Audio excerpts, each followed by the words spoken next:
One of the last things that I want to talk about are the course objectives.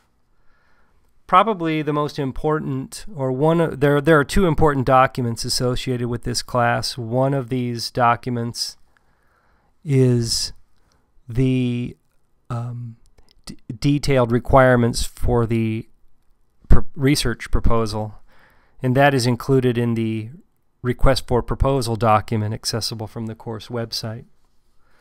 The other really important document is are the course text objectives, and those are located starting on page 5 of the course syllabus. This document is very important because all of the quizzes associated with this class address specifically the learning of those skills in the course objectives that are not italicized. The italicized skills in the objectives list represent skills that I hope you learn and apply within the course project. But for example, if you look at the screen, it's maybe hard to read. But the very first objective associated with part 1 of this class, well, part 1 is the nature of research. Objective 1.1 is italicized, and that's not going to be, you're not going to have any quiz or assessment items associated with that. However, if you look at 1.2, which is distinguish between definitions and examples of basic and applied research, that one you will be quizzed over. This is important because it points you in the direction of what you need to be practicing after you process the information in the text. And I don't have enough time this summer to create my own practice and feedback for these items, so it's going to be important that you create them yourself. I want to reiterate something to you before we leave this presentation, and that is that the information, the assigned information from the course text is indicated in the course objectives, either by entire chapters or by specific page numbers. You will not be reading the entire text.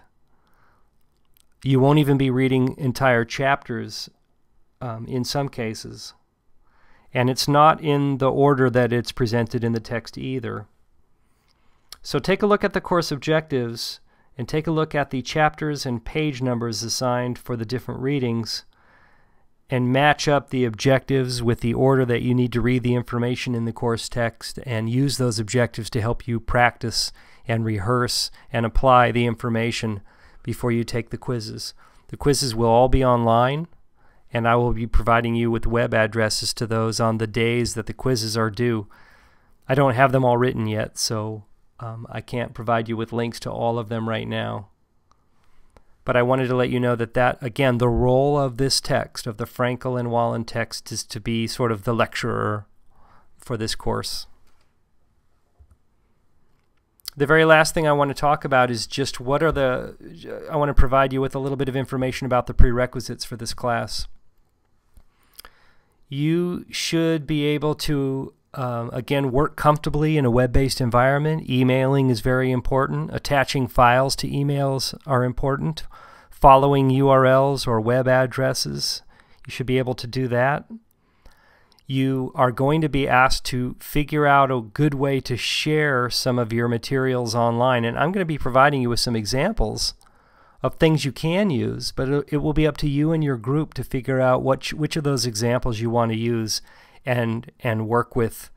I will not have a lot of how-tos associated with the technology, but there is some stuff related to being online that you will have to try to figure out, the very least of which is going to be emailing successfully and attaching documents to email.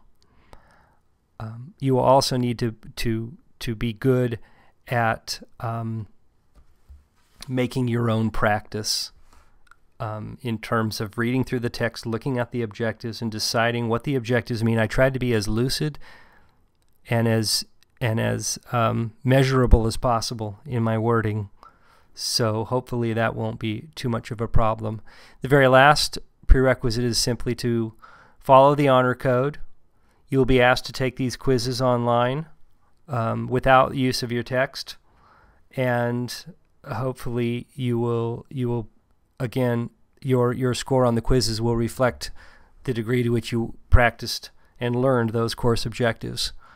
And so that's going to be very important. And also it's going to be very important for you to follow your assigned roles in the group projects, because not only will your grade depend on it, but so will the grades of some of your team members.